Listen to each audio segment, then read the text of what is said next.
জাতীয় সংসদ ভবনের দক্ষিণ প্লাজা এবং মানিক মিয়া এভিনিউ জুড়ে বুধবার বেলা ২টায় বিএনপি চেয়ারপারসন খালেদা জিয়ার জানাজা অনুষ্ঠিত হবে। পরে শেরেবাংলা নগরে তার স্বামী শহীদ রাষ্ট্রপতি জিয়াউর রহমানের কবরের পাশে তাকে সমাহিত করা হবে বলে জানিয়েছেন বিএনপির মহাসচিব মির্জা ফখরুল ইসলাম আলমগীর। দুপুরে গুলশানে বিএনপি চেয়ারপারসনের কার্যালয়ে দলের স্থায়ী কমিটির বৈঠকের পর এই সিদ্ধান্ত জানান দলের মহাসচিব।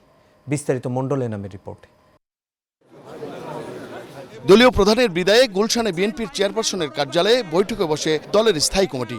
সেখানে সিদ্ধান্ত হয় খালেদা জিয়ার জানাজা ও দাফনের বিষয়ে। দূরদৃষ্টি সম্পন্ন, প্রজ্ঞা সম্পন্ন একজন নেত্রী, যিনি বারবার বাংলাদেশের গণতন্ত্রকে উদ্ধার করবার জন্য সংগ্রাম করেছেন, কারাবরণ করেছেন এবং নির্যাতিত হয়েছেন, সেই অসাধারণ নেত্রী দেশনেত্রী বেগম খালেদা জিয়া আর আমাদের মাঝে নেই।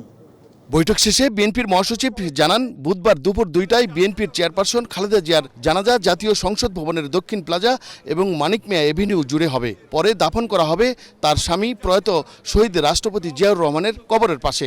সেই নেত্রী আজকে অসংখ্য লক্ষ কোটি মানুষকে কাঁদিয়ে চলে গেছেন।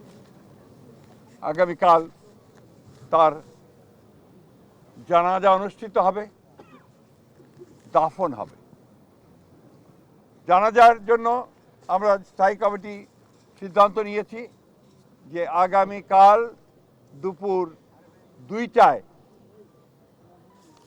পার্লামেন্ট ভবনের দক্ষিণ প্লাজায় যে মাঠ এবং মানিক মিয়া অ্যাভিনিউ, এই পুরো অংশ জুড়ে আমাদের নেত্রীর জানাজা অনুষ্ঠিত হবে। এ সময় মির্জা ফখরুল আরও বলেন, স্থায়ী কমিটির সদস্য নজরুল ইসলাম খানের সঞ্চালনায় জানাজা পড়াবেন জাতীয় মসজিদের খতিব। সবাই অত্যন্ত শৃঙ্খলাভাবে এই জানাজায় অংশগ্রহণ করার আহ্বান জানান তিনি। বাংলাদেশের আরেক কিংবদন্তির নেতা, যাকে রাখাল রাজা বলে এই দেশের মানুষ, তার মাজারে, তারই পাশে আমাদের এই মহান নেত্রীকে সমাধিস্থ করা হবে। খালেদা জিয়াকে দাফনের কার্যক্রমে যাদের দায়িত্ব দেওয়া হবে কেবল তারাই এতে অংশ নেবেন বলেও জানান দলটির মহাসচিব। মণ্ডল এনাম, এশিয়ান টেলিভিশন, ঢাকা।